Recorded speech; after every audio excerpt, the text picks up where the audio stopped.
여러분도 이런 날 있죠. 아무것도 하고 있지 않은데 머릿속은 멈추지 않는 날. 오늘 할 일, 내일 걱정, 지난날의 후회까지 온갖 생각들이 끊임없이 이어져 잠도 못 자고 피곤한 상태로 눈을 뜨는 날.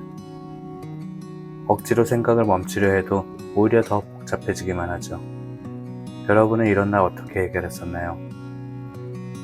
저는 어느 날 정말 아무것도 하기 싫어서 무작정 밖으로 나갔어요. 어떻게 해야 할지도 모르겠고 그냥 답답했거든요. 처음에는 별다른 생각 없이 걷기 시작했어요.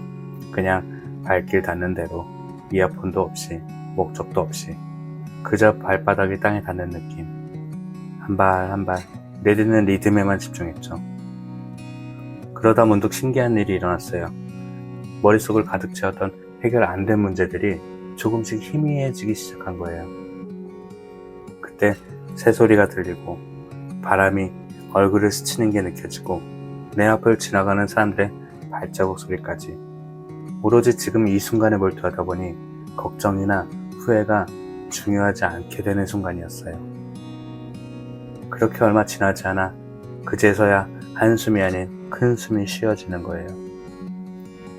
그때부터 내가 무슨 일부터 해야 할지, 어떻게 해야 할지, 그런 생각으로 한참을 더 걸었던 적이 있었죠.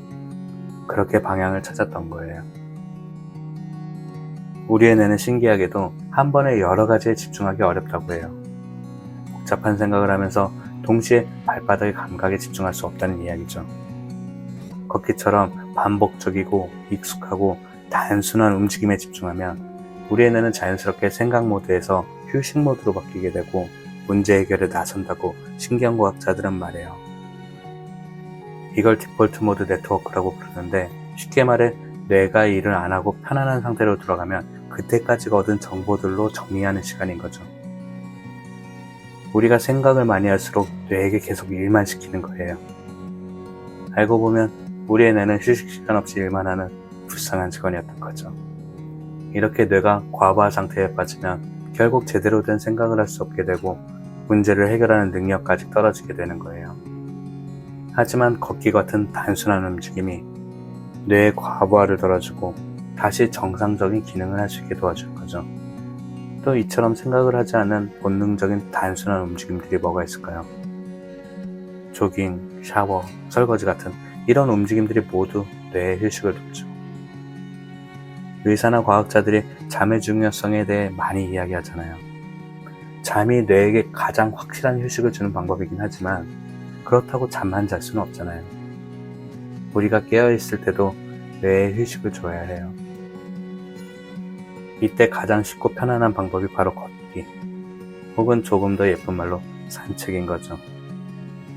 산책을 하면서 해결 방법이 어떻게 떠오르냐 하면은 왜 그런 경험들이 있으실 거예요.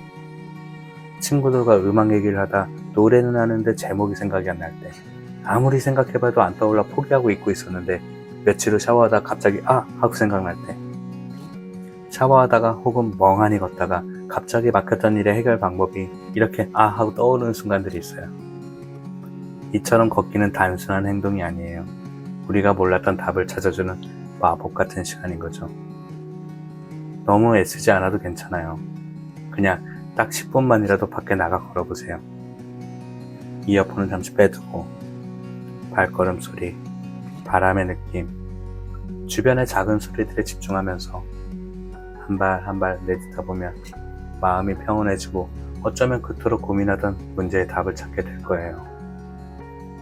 할 수 있잖아요. 이겨냈잖아요. 그러니 너무 힘들 때, 머리가 복잡할 때 그냥 걸어봐요.